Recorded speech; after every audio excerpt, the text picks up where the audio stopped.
Halo sobat terkasih di dalam nama Tuhan Yesus. Berjumpa kembali dengan saya di channel ini. Terima kasih telah setia mendukung perkembangan channel ini dengan cara subscribe, like, komen, dan share. Tuhan memberkati kita. Sobat terkasih, kita akan kembali mencerdaskan banyak orang dari kebutaan. Mereka selalu berbangga-bangga dengan tampilan-tampilan para polemikus dan para ustadz yang tiap hari pekerjaannya membahas Alkitab tanpa bertanggung jawab. Mereka seolah-olah lebih pintar daripada orang Kristen.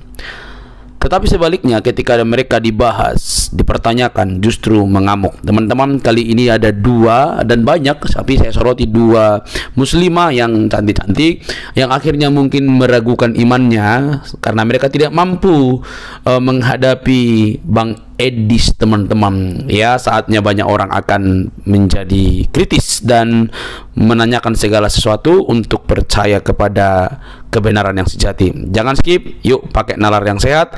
Ini dia videonya, teman-teman. Ya, silakan Lina. Halo Lina. Ya. Saya ada mau tanya sama kamu. Ya, Lina Muslim. Ya, Muslim. Ya, silakan nyalakan kamera, yuk. Mari diskusi dengan baik. Silakan tanya sepuasnya, silakan. Kita tanya jawab, silakan. Nyalakan kamera, sudah saya undang. Oke, kejap ya. Ya. Ini Lina ini yang depan kayaknya saya kenal. Ini kayak yang punya channel Dayak Mualaf atau apa? Iya betul. Iya, saya pernah naik juga. Ah, ini lagi.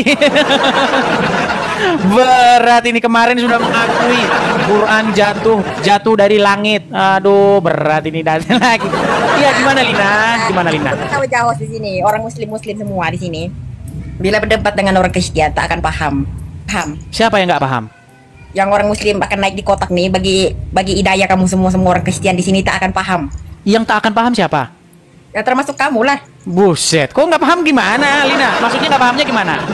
Nggak paham tuh maksudnya. Kamu tiada tertarik pun yang Allah tuh adalah Tuhan, yang Yesus tuh kamu tertarik ialah Tuhan kamu. Begini Lina, begini. Dari mana kita bisa yakin bahwa Allah itu pernah ada? Aku tanya sama kamu. Sedangkan di dunia ada ujian kan tidak ujian? Ini nggak nyambung sih Lina, ini gimana? Lina, gini Lina, Yesus pernah datang ke dunia ini. Nah, iya datang. Dia membangkitkan orang mati, orang buta yang datang kepadanya dibuatnya melihat kembali, orang lumpuh berjalan. Ketika Yesus ada di tengah-tengah dunia ini, permasalahan umat manusia itu diatasi oleh Yesus. Salah satu permasalahan besar yang dihadapi oleh umat manusia ini adalah kematian. Masalah terbesar umat manusia yang sampai hari ini tidak bisa diatasi adalah kematian. Dan Yesus membangkitkan orang mati. Sekarang saya tanya, dari mana kita bisa yakin bahwa Allah itu pernah ada? Apa jangan-jangan Allah itu cuma karangannya Muhammad aja? Dari mana? Coba tunjukkan kepada saya bahwa Allah itu pernah ada. Apa keyakinan apa atau bukti apa yang Anda bisa yakinkan bahwa Allah itu bukan karangan Muhammad? Coba. Allah tuh memang ada, tapi dia uji. Kapan Allah pernah ada? Cuma ada di pikirannya Muhammad kan? Bukan pikiran Muhammad tuh memang dari dulu memang dihina. Oke, seandainya Allah pernah ada, bagaimana? Apakah Allah pernah menyatakan dirinya bahwa dia pernah ada? Pernah? Gimana? Kapan? Ada di Al-Quran, dia cakap aku Gimana? adalah masa. Coba cari di Al-Quran. Iya, masalahnya itu kan cuma keluar dari Muhammad doang. Muhammad ngomong bahwa begini, Allah begitu, dia tidak beranak, tidak diperanakan. Batu juga nggak beranak, batu nggak diperanakan. Ayo, batu juga begitu. Sebab kita manusia, Tuhan kabutkan mata kita tidak boleh nampak melihat dia, tapi dalam roh kita boleh merasakan Allah tuh ada. Tapi yang orang-orang macam kamu yang iya, tapi apakah dia pernah menyatakan keberadaannya, eksistensinya bahwa dia itu ada? Jangan-jangan dia hanya karangan Muhammad untuk memenuhi hasratnya Muhammad. Bukan dia. Oh, begini Azza. Sebenarnya kok Azza lagi? Karena mirip-mirip sama Azza ini. Begini, Lina. Nah, begini Lina. apa? Istrinya Muhammad pernah ngomong sama Muhammad bahwa Tuhannya Muhammad itu kerjaannya tiada lain hanyalah menuruti hawa nafsunya Muhammad. Pernah tahu itu? Dia bukan menurut dia mau nafsu dia aja, tapi masalahnya itu kata Aisyah. Saya tampilkan hadisnya. Ya, baik, kita tampilkan hadisnya ya. Apakah benar bahwa istrinya Muhammad sendiri ngomong begitu ya nih? Hadis Bukhari nomornya 4414. Ya, kita tampilkan di sini. Kamu bisa baca Arab? Bisa baca tulisan Arab? Ya, boleh. Oke, saya tampilkan ya, sabar. Ya. Mohon maaf ya teman-teman ya, saya balik dulu kamera saya sebentar. Ya, lihat ya, nih. Ini Arabnya. Ya. Baca aja Melayu. Oke, baik. Ini adalah hadis Sahih Bukhari nomor 4414 di dalam kitab tafsir Al-Quran sehubungan dengan surat Al-Ahzab ayat 51. Ya. Telah menceritakan kepada kami Zakaria bin Yahya, telah menceritakan kepada kami Abu Usamah. Hisyam berkata, telah menceritakan kepada kami dari bapaknya, dari Aisyah radhiyallahu anha. Dia berkata, saya selalu cemburu kepada setiap wanita yang menyerahkan dirinya kepada Rasulullah SAW. Saya berkata, apakah seorang wanita menyerahkan dirinya? Maksudnya wanita itu menyerahkan badannya, tubuhnya kepada Muhammad. Ya, apakah seorang wanita menyerahkan dirinya? Maka ketika Allah Azza wa Jalla menurunkan ayat, kamu boleh menggauli siapa yang kamu kehendaki di antara mereka, dan boleh pula menggauli siapa yang kamu kehendaki dari siapa yang ingin kamu ingini untuk menggaulinya kembali. Sebentar nih, pelan-pelan nih. Kalian biar tahu nih Muhammad ini seperti apa nih ya. Dan siapa-siapa yang kamu ingini untuk menggaulinya kembali dari perempuan-perempuan yang telah kamu cerai, maka tidak ada dosa bagimu. Ini Muhammad nih. Muhammad boleh menggauli siapa-siapa yang dikehendakinya dari perempuan-perempuan yang telah dia cerai. Nih, ya. Nah, di dalam surat Al-Ahzab ayat 51, saya Aisyah berkata, nih, ini perkataan Aisyah ini. Ini hati-hati bikin kamu murtad keluar dari agama Islam, perkataan Aisyah ini. Nih ya, apa kata Aisyah? Perhatikan. Saya sebentar ya. Dan boleh menggauli siapa yang kamu kehendaki dan siapa yang ini. Saya Aisyah berkata, demi Allah, kata Aisyah, saya tidak melihat Robmu kecuali sangat cepat memenuhi keinginanmu. Nah, kata keinginan ini di dalam bahasa Arabnya itu adalah nafsu, hawa. Ya, silakan dicek di sini. Ya. Oke, saya paham. Jadi menurut Aisyah bahwa dia itu tidak pernah melihat, nih, demi Allah, saya tidak melihat Robmu itu kecuali sangat cepat menuruti hawa nafsumu. Iya, itu kata Aisyah sendiri. Bagaimana mungkin Anda ngomong yang lain? Ini Aisyah udah ngomong begitu. Ayo, masih percaya sama Muhammad? Masih percaya? Ayo. Masih percaya. Berat, saudara-saudara. Kenapa masih percaya? Sebab dia mengatakan semua di situ. Dia tidak menuliskan dia pernah sentuh wanita itu, dia kawini saja. Bukan, Aisyah kan berkata, dia berkata demi Allah, dia bersumpah ini demi Allah. Aku tanya sama kamu. Aisyah cuma berkata saja, tapi dia berdosa sama Nabi Muhammad juga. Berarti dia lancang berkata begini. Oh, kok diam? Berarti dia lancang dia berkata begini kepada Rasul, lancang dia. Dia cuma anganan dia aja. Dia sudah dia dikasih. Nah, katanya Aisyah, katanya sebagai Ummul Mukminin. Gimana ini? Aisyah katanya yang paling cerdas, menyampaikan banyak hadis. Sekarang saya tanya, apakah Aisyah kurang ajar berkata begini, coba? Aisyah kurang ajar nggak berkata begini? Dengar dulu. Aisyah itu sebenarnya dia diuji juga oleh Tuhan. Waktu dia berkawin, Rasulullah itu berkawin sampai 4 wanita. Tapi dia sentuh tuh wanitanya. Lina, tolong fokus dulu Lina. Saya mau tanya, apakah Aisyah kurang ajar berkata begini kepada Nabi? Waduh. Coba, apakah Aisyah kurang ajar berkata begini? Ayo Lina, jangan dibisukan Lina. Aduh. Nanti kamu hapus itu foto dia depan. Kamu kan sudah foto itu sama Datu Dayak Mualaf, ya kan? Iya. Ayo, sekarang saya tanya, apakah Aisyah kurang ajar berkata begitu kepada Nabi? Iya, dia memang kurang ajar juga begitu dia cakap. Buset, dibilang kurang ajar katanya Aisyah. Sebab dia sudah tuduh Nabi Muhammad macam itu, tapi bila berarti dia kurang ajar. Berarti Aisyah kurang ajar. Aku juga kurang ajar juga. Sekarang aku sudah juga kurang ajar. Berat, sudah. Aduh, makanya saya bilang begini, Lina, begini. Saya ini sebenarnya mendapat banyak kritik dari teman-teman Muslim. Bang, cobalah Bang, kalau ngajak diskusi, jangan diskusi sama orang awam, jangan. Ajak yang ustadz, yang punya pengetahuan tentang agama Islam. Biar kesannya agama Islam tuh nggak terpojok, nggak seperti itu, begitu. Dia udah bilang begitu. Nah, jadi kamu. Tapi begini. Ustadz Adi Hidayat sudah saya tantang. Wahai Ustadz Adi Hidayat, wahai Ustadz Abdul Somad, janganlah kalian bahas-bahas Alkitab di belakang. Jangan bahas-bahas Bible, nggak ada orang Kristennya. Ustadz Adi Hidayat bahas-bahas Bible di masjid. Abdul Somad bahas-bahas Bible di masjid. Coba, ayo kalau berani kita diskusi nih. Saya ini orang Kristen, saya tantang untuk diskusi. Berani nggak? Aku tanya semua di sini. Sebenarnya Allah itu tak perlihatkan daripada di dunia ini, sebab dia adalah maha cahaya. Dia cahaya, tak ternampak oleh manusia. Ini Lina ini yang ditanya apa? Nggak nyambung sih Lina ini. Nah, aku mau tahu orang kurang-kurangin lah, benturin kepala aku Lina. Ini yang ditanya apa? Yang saya tanya kira-kira gimana? Kalau ada tantangan saya kepada Ustadz Abdul Somad, Ustadz Adi Hidayat, kira-kira gimana itu? Bagus nggak itu?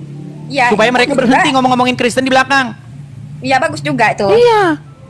Tapi oke lah, aku mau cakap sama kamu. Saya belum habis cakap pasangan kamu.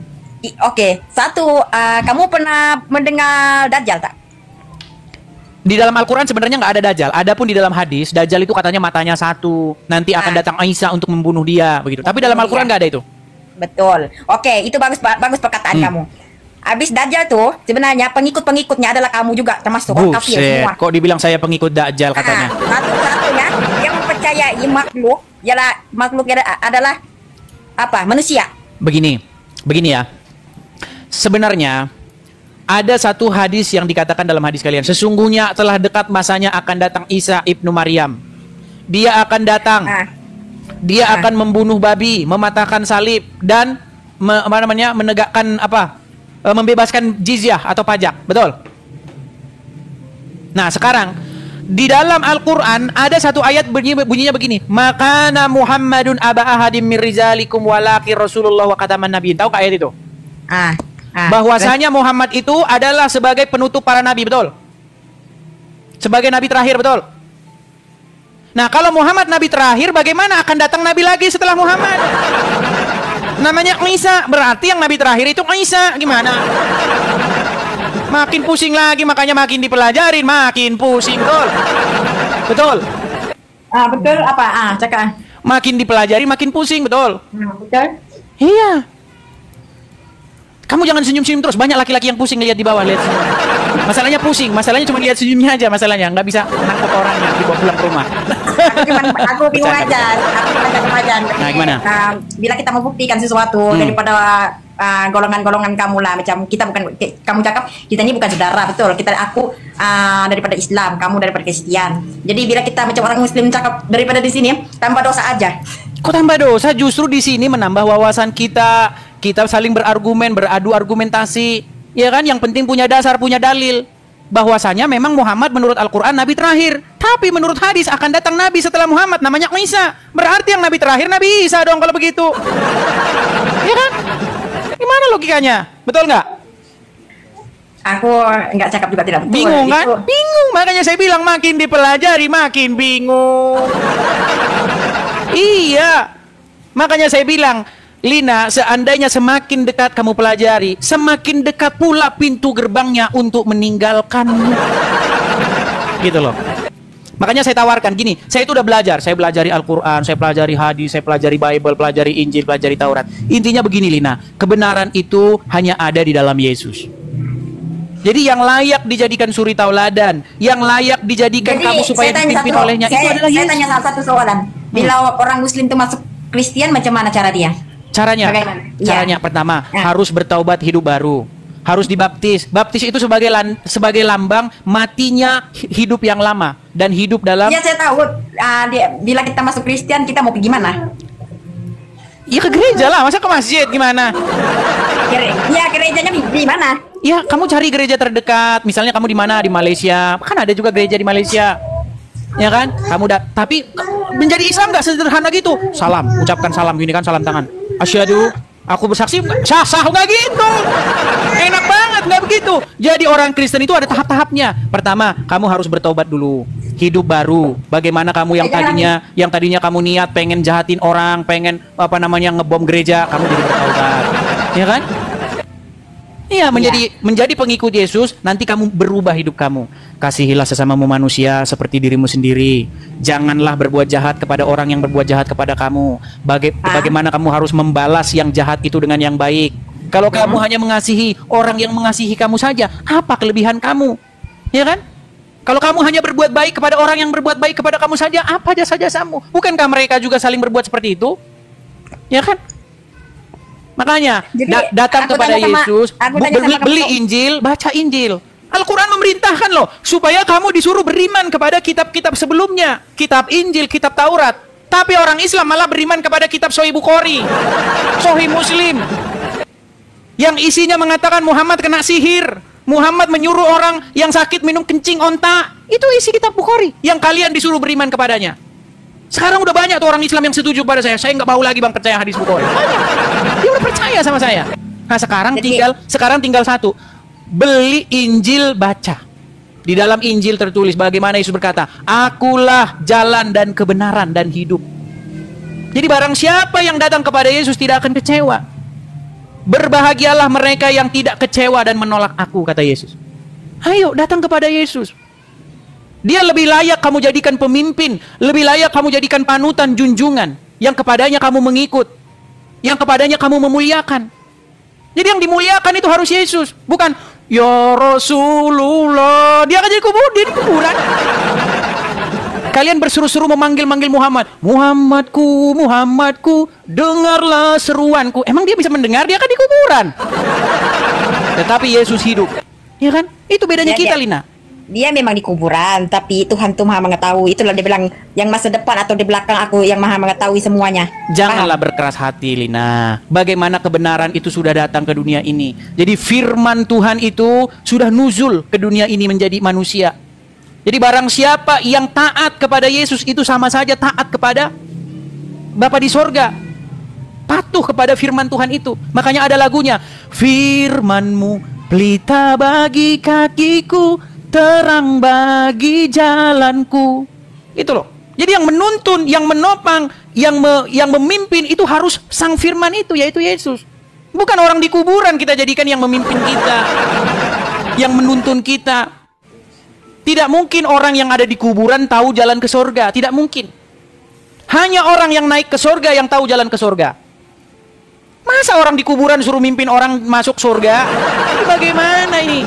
Begitu, Lina. Makanya saya terus menerus nih. Ya mungkin sekarang kamu belum menerima, tapi nanti suatu saat kamu nanti akan paham gitu. Suatu saat nanti ketika kamu lagi tidur begitu, mikirkan ini kita hidup ini, ngapain, tujuan hidup ini sebenarnya? Apa sih yang kita cari dalam hidup ini, coba? Kita ini dari mana sebenarnya datangnya? Terus kita kemana? Ya, orang kalau sudah memikirkan hal-hal yang dalam, hal-hal yang besar seperti itu, biasanya pikirannya lebih terbuka. Gitu. Bagaimana, Lina? Apakah kamu sudah siap untuk menjadi pengikut Yesus?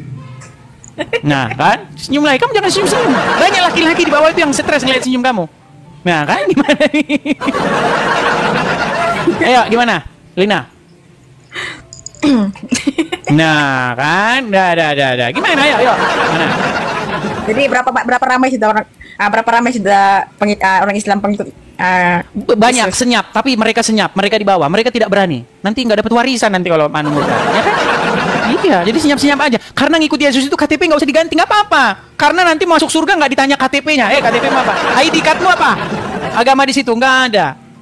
Jadi datang kepada Tuhan itu nggak berbicara mengenai identitas, nggak berbicara mengenai pakaian, tidak berbicara mengenai penampilan fisik, nggak. Aku satu aja beritahu sama kamu, satu aja. Sebenarnya saya dari kecil, aku jujur sama kamu. Saya dari kecil saya suka tengok Yesus. Dari kecil saya kita bilang cinta Yesus lah begitu. Cinta Yesus tapi pergi ke Arab cium batu. Gimana? Aku belum habis cakap. Sebab kalau aku cakap di sini tentang Nabi Isa, kamu tidak akan mengenal. Orang kafir semua kan tidak mengenal di sini. Isa itu siapa? Tapi aku mengatakan Yesus saja lah. Aku mencintai Yesus, tapi saya tidak rasa dia itu adalah Tuhan. Begini ya, kata Tuhan itu sebenarnya kalau sudah ditunjukkan kepada sesuatu atau sebagai gelaran, begini. Ketika orang Islam saya tanya, ini debat saya dengan seorang Muslim, ya, biar kita sama-sama paham nih. Sebenarnya yang Anda maksudkan itu benar. Kalau kata Tuhan di situ merujuk kepada Bapa di sorga yang mengutus Yesus. Yesus itu bukan Bapa di sorga. Nih, saya kasih contoh ya, begini. Nih. Selanjutnya, dia menantang saya untuk mengatakan kepada seluruh umat muslim bahwa Nabi Muhammad adalah Rob. Wahai umat muslim, percayalah bahwa Nabi Muhammad itu adalah Rob kita. Percayalah bahwa Nabi Muhammad adalah Rob kita. Sebentar, begini. Jadi Rob atau kata Tuhan itu artinya adalah sebuah gelar atau title yang siapapun apapun bisa menjabat sebagai gelar itu. Saya kasih contoh. Iblis itu bisa menjadi Tuhan ketika kamu takluk, patuh, tunduk, mengikuti apapun kata dia. Maka iblis itu menjadi Tuhanmu di situ. Nah begini, kata Rob, ketika umat muslim saya tanya, apakah Muhammad itu Rob? Kalau kata Rob ini saya tujukan kepada Allah, jawabannya bukan. Muhammad bukan Rob. Kalau kata Rob itu maksudnya di situ adalah Allah.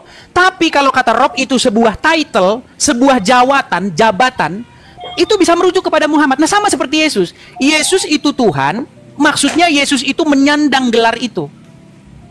Karena ketika Anda menjadikan Yesus sebagai orang yang kepadanya Anda patuh, takluk, tunduk, mengikuti apapun kata dia, maka Yesus itu menjadi Tuhan. Nah tapi Yesus Tuhan itu bukan berarti dia itu Bapa di sorga yang kepadanya Yesus berdoa. Yesus sendiri berdoa kepada Bapa. Ya kan? Kok kenapa? Jadi kata Yesus bukan Tuhan dalam pengertian kata Tuhan itu ditujukan kepada Bapa di sorga, itu jawabannya betul. Betul. Betul. Makanya ada satu ayat nih ya, ada satu ayat. Ini juga biar orang-orang Kristen nggak bingung ya. Nih, ada satu ayat. Misalnya di dalam Lukas, saya bacakan ya. Nih, Lukas pasal yang kedua, saya bukakan. Lukas pasal yang kedua, ayat yang ke-22. Saya bacakan. Biar kalian tahu. Ini karena banyak, ada video saya juga yang dipotong tentang ini. Ada video saya tentang itu yang dipotong. Nih ya. Dan ketika genap waktu pentahiran menurut hukum Taurat Musa, saya baca dari ayat 21 ya. Dan ketika genap 8 hari dan ia harus disunatkan, ia diberi nama Yesus, yaitu nama yang disebut oleh malaikat sebelum ia dikandung ibunya. Dan ketika genap waktu pentahiran menurut hukum Taurat, mereka membawa dia, maksudnya Yesus, ke Yerusalem untuk menyerahkan Yesus kepada Tuhan. Coba, Yesus diserahkan kepada Tuhan. Apakah Yesus diserahkan kepada dirinya sendiri? Bukan. Kata Tuhan yang di bawah ini merujuk kepada Bapa di sorga yang mengutus Yesus. Jadi betul kata kamu, Yesus bukan Tuhan dalam pengertian Yesus itu bukan Bapa di sorga. Itu betul. Betul itu. Tapi kalau Yesus Tuhan sebagai gelar, betul juga. Jadi baik Bapa di sorga itu Tuhan, Yesus juga Tuhan, Roh Kudus juga Tuhan. Sama seperti itu, Muhammad adalah Rob, Allah juga Rob. Tapi Muhammad itu bukan Allah. Iya. Supaya kita paham. Oke. Gitu loh. Sudah habis cakap. Ya, seperti itu. Sederhana, simpel kok. Jadi makanya saya mengundang seluruh manusia itu supaya datang kepada Yesus, menjadikan dia sebagai Tuhannya. Menjadikan Yesus sebagai Tuhannya. Maksudnya apa? Supaya Yesus itu menjadi raja, penguasa dirinya. Yesus itu memerintah di dalam hidup dia itu. Jadi hidup dia itu dikendalikan oleh Yesus, bukan dikendalikan oleh iblis. Jadi jangan menjadikan iblis sebagai Tuhannya, tapi harus menjadikan Yesus sebagai Tuhannya. Karena itu keinginan Bapa di sorga yang mengutus Yesus. Bapa di sorga ingin supaya manusia itu menjadikan Yesus sebagai Tuhannya. Itu. Oke. Sudah. Ya, seperti itu. Di dalam Al-Quran juga pesannya sama itu. Jangan kamu menjadikan hawa nafsumu sebagai Tuhanmu. Ada. Mereka menjadikan hawa nafsunya sebagai Tuhannya. Nggak boleh. Di dalam Bible juga seperti itu. Jangan ada padamu ilah lain, Allah lain di hadapanku. Nggak boleh. Yang menjadi otoritas di dalam hidupmu, satu-satunya adalah Bapa di sorga. Nah, ketika Bapa di sorga sudah menjadi ilah, Allah, otoritas dalam hidupmu, maka secara otomatis kamu harus menjadikan firman-Nya menjadi otoritas juga dalam hidupmu. Menjadi Tuhan juga dalam hidupmu. Dan Roh Kudusnya yang tinggal di hati kamu, supaya menjadi otoritas juga dalam hidupmu. Jadi baik Yesus dan Roh Kudus, itu bukan ilah, bukan Allah, bukan otoritas lain. Bukan Tuhan lain. Tetapi otoritas yang datang daripada Bapa di sorga. Jadi jangan dibilang, berarti kalau Yesus dijadikan Tuhan berarti musyrik dong. Berarti Tuhannya ada dua dong. Nah, gini, karena Yesus datang daripada Bapa di sorga. Sama seperti kalian. Ketika kalian menjadikan Muhammad sebagai Rob kalian, Allah sebagai Rob kalian, bukan begitu maksudnya. Karena Muhammad itu Rob yang datang daripada Allah. Ini kalau kita betul-betul memahami, kalau kalian betul-betul mempelajari Al-Quran, mempelajari Bible, intinya begitu kok. Nah, masalahnya jangan kalian jadikan Allah dan Muhammad jadi Rob kalian. Nggak boleh di dalam Bible. Karena menurut Bible, Muhammad dan Tuhannya itu, Allah itu adalah Tuhan yang lain, ilah yang lain. Gitu. Itu adalah Tuhannya orang Arab. Tuhannya orang-orang Quraisy. Yang mereka itu mereka biasa melakukan pemujaan, ritual pemujaan di sini. Ini. Jadi Allah dan Muhammad itu, Allah itu Tuhannya negeri Mekah ini. Di dalam Al-Quran ada kok. Muhammad itu, Allah itu adalah Tuhan negeri Mekah. Nih, mereka biasa bertawaf di sini. Mereka tawaf sambil telanjang, mereka menyembah ilahnya, Allahnya di sini. Tapi ya, memang akhirnya diambil alih oleh agama Islam. Seperti itu. Iya, yang diperlukan tuh, yang dorong hidup tuh adalah dong cium tuh, adalah batu daripada surga. Iya, makanya saya bilang tadi, makanya ketika kamu menjadikan Allah dan Muhammad sebagai Robmu, itu kamu sudah melanggar apa yang tertulis di dalam Taurat dan Injil. Karena di dalam Taurat itu jangan kamu jadikan ilah lain di hadapanku. Jangan ada ilah lain, otoritas lain. Jadi ketika kamu menjadikan Allah sebagai otoritasmu, kamu sudah menjadikan. Kamu memang betul. Itu yang perkataan kamu memang betul. Tapi ada yang tersilap daripada pikiranmu. Memangnya kamu nampak yang agama kita ini cuma ada Muslim atau Kristen aja. Yang Tuhan cakapkan. Banyak. Betul. Banyak. Jadi bukan yang termasuk daripada kamu, golongan kamu ataupun Muslim. Yang lurus tuh Muslim, kita Kristen dengan Muslim hampir sama dia punya cerita. Tapi yang Cina dengan yang India itu yang dikatakan oleh Allah Taala. Ya, di dalam Bible begini, Lina. Segala bangsa-bangsa itu tidak mengenal hukum Taurat. Ya, di dalam Mazmur tertulis, di dalam kitab yang kalian bilang Zabur. Kalian kan nggak punya Zabur, ya kan? Mazmur itu ada pada kami. Makanya kalian baca dong, ya.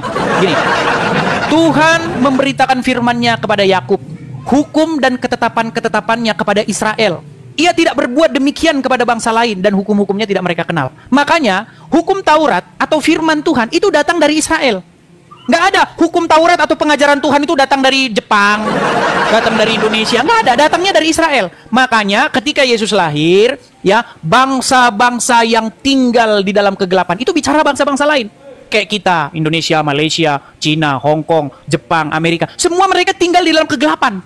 Itu yang saya maksudkan. Makanya firman Tuhan datang dari Yerusalem, dari Israel. Terang itu datang dari sana kepada segala bangsa-bangsa, dan semua bangsa-bangsa akan berduyun-duyun datang ke sana untuk mendapatkan firman Tuhan itu. Mereka haus akan pengajaran ini, dan sekarang sudah terjadi. Nah, kalian ini malah firman Tuhan datang dari Arab tuh gimana ceritanya? Firman Tuhan datang dari Arab ada-ada aja. Itu. Makanya keselamatan itu datang dari Yerusalem begitu. Dan Yesus yang membawa itu. Itu berbicara mengenai Yesus. Bagaimana Yesus itu menjadi terang bagi bangsa-bangsa. Seperti itu. Makanya yang datang kembali itu bukan Muhammad gimana, tapi Yesus yang akan datang kembali. Ya kan? Kembali dengan Bang Andis. Ya, Bang Dirja Muslim, Bang? Ya, saya Muslim. Oh, saya ingat ini dengan Bang Dirja ini. Nampak-nampaknya Bang Dirja. Bang Dirja yang kemarin pengen belajar Kristen. Pengen belajar Kristen. Ya, gimana? Enggak dong. Iya. Kemarin kayaknya pengen belajar Kristen, sekarang enggak, gimana? Cuma gimana Bang Ajis aja lah. Gimana Bang Itu Ini temanya masih yang kemarin ya, Bang. Masih apa itu? yang kemarin. Apa yang ingin Abang bahas coba? Enggak, masih yang seputar yang kemarin. Apa itu? Masih apa namanya tuh? Islam itu mempertuhankan Nabi Muhammad kan, kata Abang. Bukan kata saya, itu kata Al-Qur'an. Gimana? Loh, agama Islam itu wajib mempertuhan Muhammad. Nah, gimana? Kok terdiam Anda ini? Di dalam agama Kristen, kalau abang belajar agama Kristen, nanti di dalam agama Kristen itu seseorang itu wajib mempertuhan Yesus. Nggak boleh mempertuhan iblis, tidak boleh mempertuhan Saiton, tidak boleh mempertuhan hawa nafsu, tidak boleh mempertuhan harta duniawi, nggak boleh. Betul. Di dalam Al-Quran itu Anda juga nggak boleh mempertuhan ulama-ulama. Ya kan, mempertuhan setan, mempertuhan hawa nafsu. Yang harus Anda pertuhan itu adalah Muhammad menurut ajaran agama Islam. Nah, masalahnya banyak orang Islam tidak tahu apa itu mempertuhan. Kan cuma itu masalahnya. Dari panjang lebar diskusi agama ini hanya itu masalahnya. Begitu. Dan orang-orang Islam yang mendalami agama Islam sudah mengakui, seperti Daman Al-Mantiki, Yusuf P.I, Rifa, itu kan orang-orang yang mempelajari agama Islam, dan mereka mengakui bahwa Muhammad itu memang robnya umat Islam. Begitu. Jadi rob kalian itu adalah Allah dan juga Muhammad. Nah, cuman ini yang coba saya sadarkan kepada orang-orang Islam, tapi ya banyak orang Islam ya malu-malu gitulah, nggak mau ngaku. Makanya sebenarnya saya mengundang Ustadz Adi Hidayat, Bang. Seandainya Ustadz Adi Hidayat itu datang kemari mau diskusi dengan saya yang akan membuat dia mengakui bahwa Muhammad itu robnya umat Islam. Saya yang akan membuat dia mengaku itu. Cuman dia nggak berani, mana berani dia. Gitu, Bang. Ya, seperti itu. Seandainya Abdul Somad, Adi Hidayat, Firanda berani naik ke sini, saya akan membuat mereka mengakui bahwa Muhammad itu robnya umat Islam. Saya sudah membuat banyak pendebat-pendebat Muslim sudah saya buat mengakui itu. Salah satunya adalah ahli mantik orang API nih. Ya, ini ahli mantiknya nih. Selanjutnya, dia menantang saya untuk mengatakan kepada seluruh umat muslim bahwa Nabi Muhammad adalah Rob. Wahai umat muslim, percayalah bahwa Nabi Muhammad itu adalah Rob kita. Percayalah bahwa Nabi Muhammad adalah Rob kita. Percayalah bahwa Allah Ta'ala adalah Rob kita. Udah saya buat mengakui. Saya akan membuat juga Adi Hidayat dan Abdul Somad seperti itu. Saya akan buat. Kalau mereka berani ke sini, masalahnya mereka nggak berani. Jadi sebenarnya seandainya kita saling memahami, Bang, ya, antara Islam dan Kristen, kita itu akan enak gitu loh.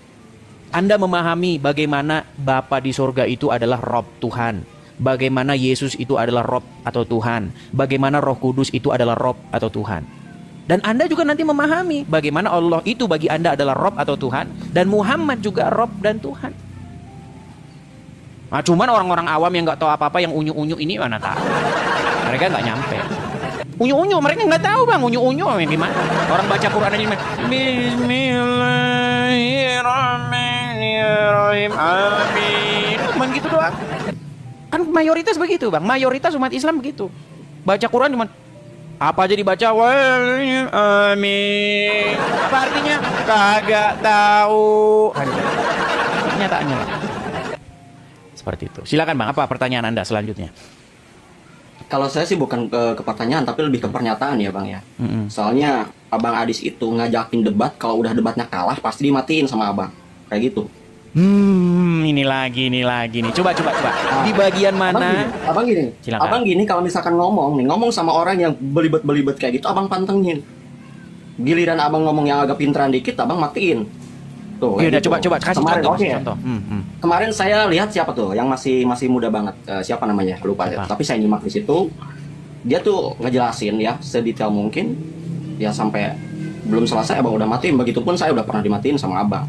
Contohnya yang mana? Abang, Contohnya dengerin dulu, abang jangan potong dulu kalau orang lagi ngomong tuh, dengerin dulu bang ya. Jangan potong-potong nih. Silakan kita dimarahin teman-teman. Masalah agama Islam belum selesai Anda potong, gimana orang lain mau jelas? Gitu loh. Kalau orang ngomong tuh selesaikan dulu satu kalimat atau dua kalimat, jangan langsung dipotong. Belum selesai argumennya dipotong. Iya, masalahnya abang malah curhat gitu loh. Gimana nggak saya potong? Coba langsung to the point gitu loh bang. Ini bukan masalah curhatnya. Emang kenyataannya seperti itu. Ya, abang gimana mau ketemu sama Ustadz Adi Hidayat, Ustadz Abdul Somad? Sama di bawah mereka aja, di bawahnya Abdul Somad itu yang paling kecil. Bang, masalahnya dari tadi saya sudah ini abang malah curhat gitu loh. Coba masalah materinya gitu loh.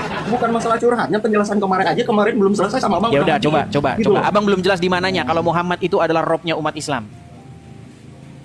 Tidak bisa seperti itu, Bang. Ya. Berarti Kan pernyataan dulu. Gini aja, Bang. Berarti pernyataan Daman Al-Mantiki, pernyataan Uni Rifa, pernyataan Yusuf PI, pernyataan Gus Wafi. Ini mereka ini adalah pentolan-pentolan pendebat-pendebat Islam.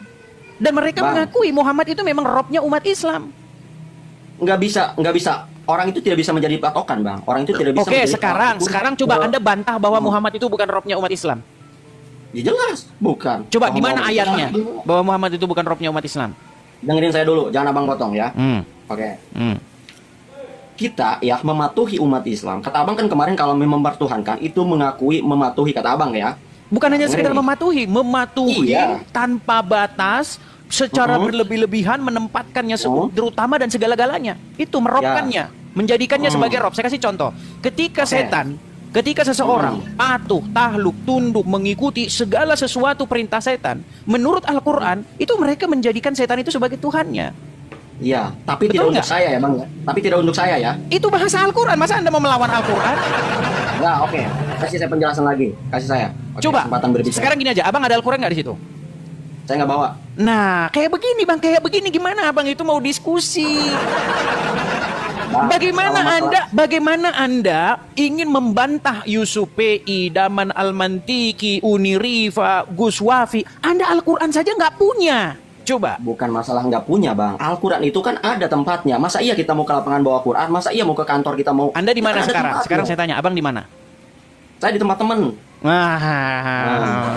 Nggak bisa begitu dong. Coba, sebentar.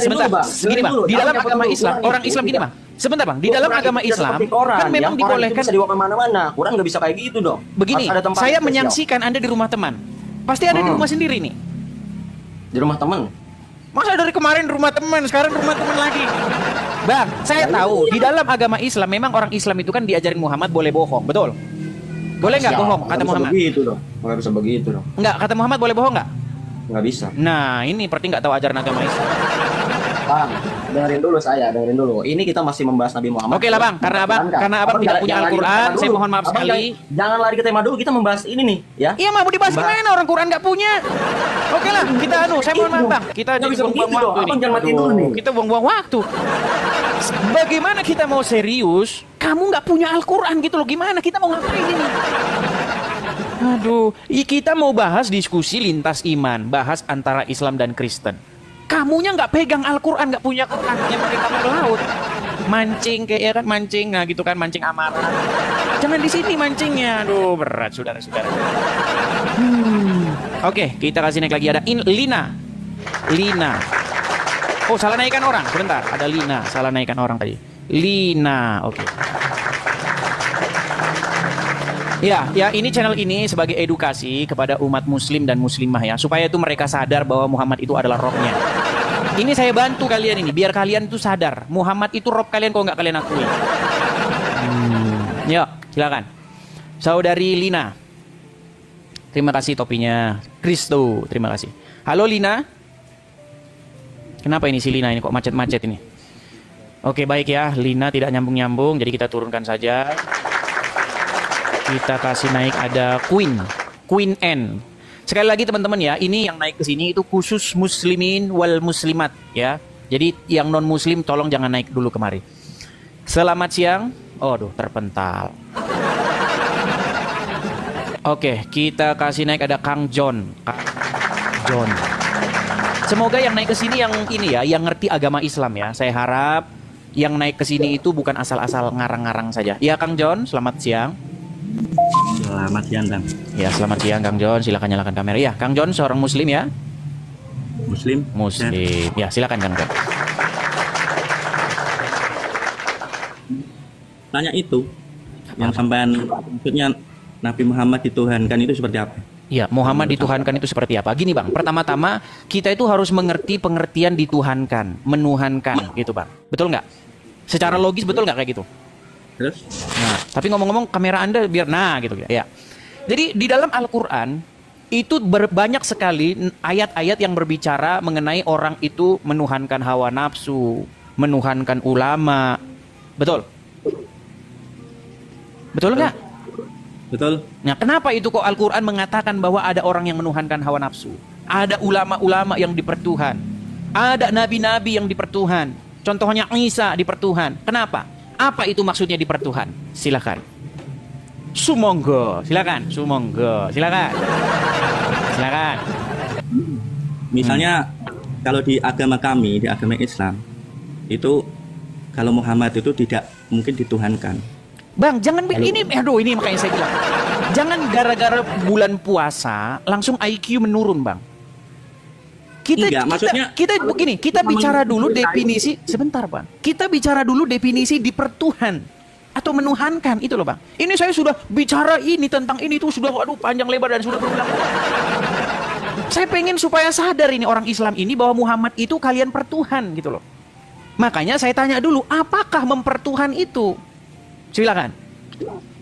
Contoh misalnya di dalam Quran surat Al-Jadziyah nomor 23 berbicara mengenai, maka pernahkah kamu melihat mereka orang-orang yang mempertuhan hawa nafsunya?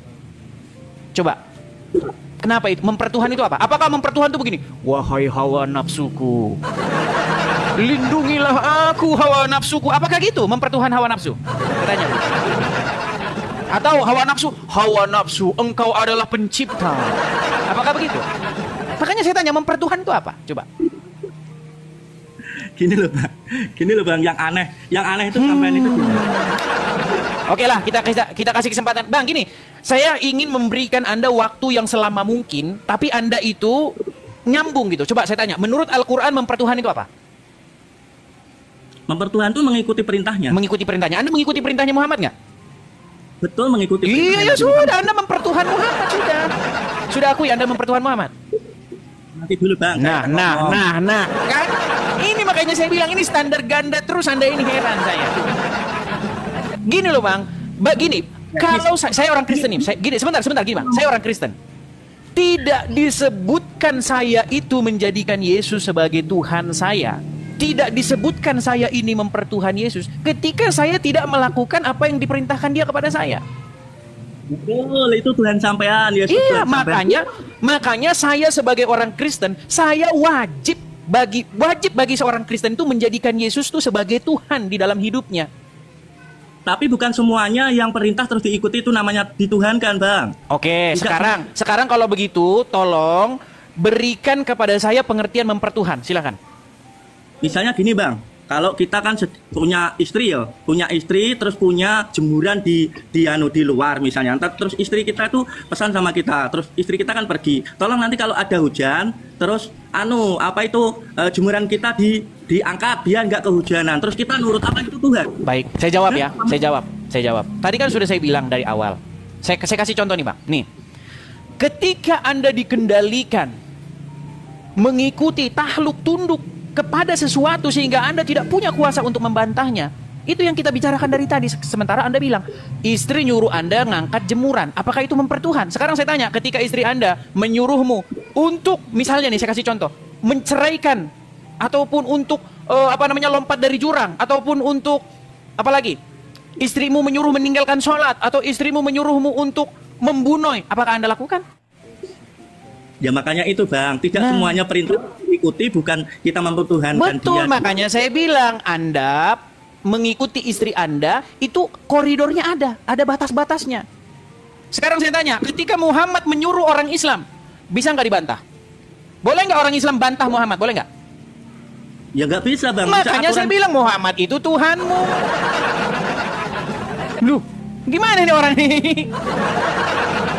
Sekarang saya tanya, kalau istri nyuruh Anda, suamiku lompat dari jurang, Anda lakukan nggak?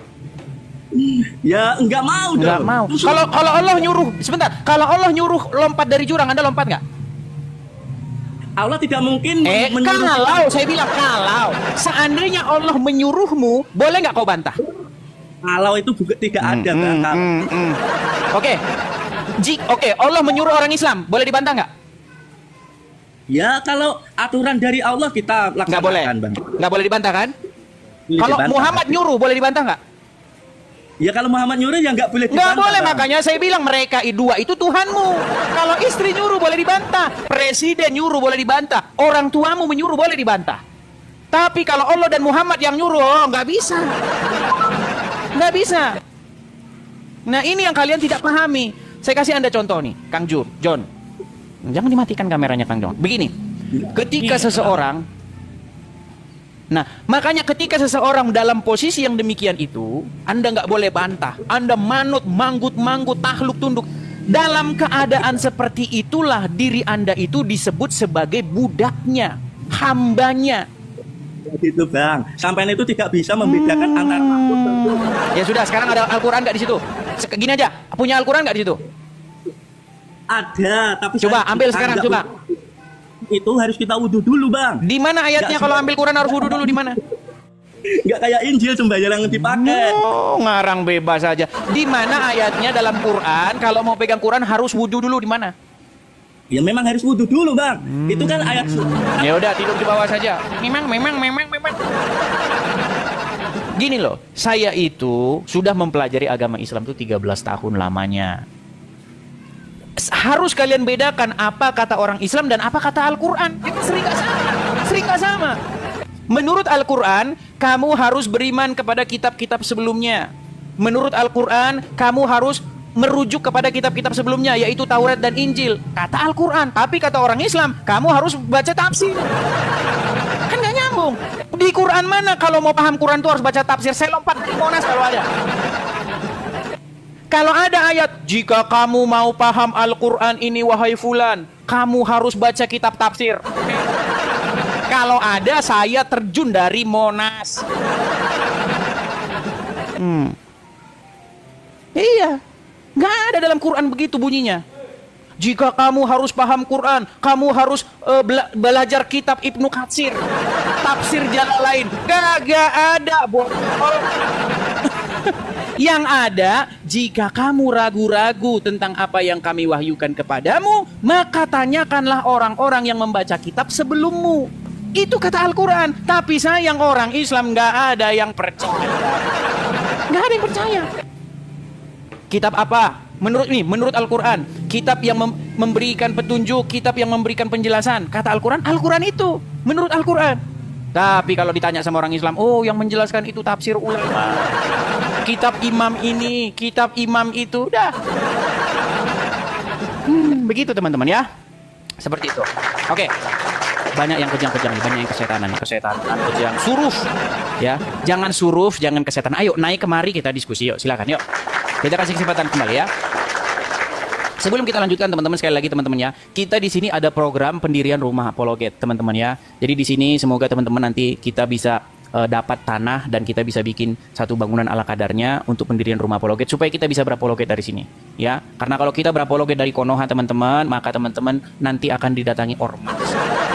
Ya, untuk itu teman-teman, bagi teman-teman saudara-saudaraku dalam Tuhan Yesus, teman-teman, mari support ya teman-teman ya pendirian kolekte untuk pendirian rumah apologet di sini teman-teman. Ditangkap saja layarnya teman-teman, screenshot. Jadi teman-teman bisa mensupport pendirian rumah apologet di sini ya teman-teman ya. Sekali lagi saya tidak bosan-bosannya, mari teman-teman kita bersatu padu menggalang supaya teman-teman kita bisa dirikan rumah apologet ini sesegera mungkin teman-teman ya. Jadi teman-teman silahkan teman-teman yang punya berkat berlebih bisa support di sini. Oke, kita lanjutkan kembali ya. Kita lanjutkan kembali. Kita kasih naik ada sebentar. Ini khusus yang muslim-muslim saja ya teman-teman ya. Sekali lagi muslim-muslim. Mas'ud. Oke, kita kasih naik Mas'ud. Iya, selamat siang Mas'ud. Oke, terpental si Mas'ud. Oke, kita kasih naik ada apa aja ada. Macam toko online. Iya, apa aja ada. Selamat siang.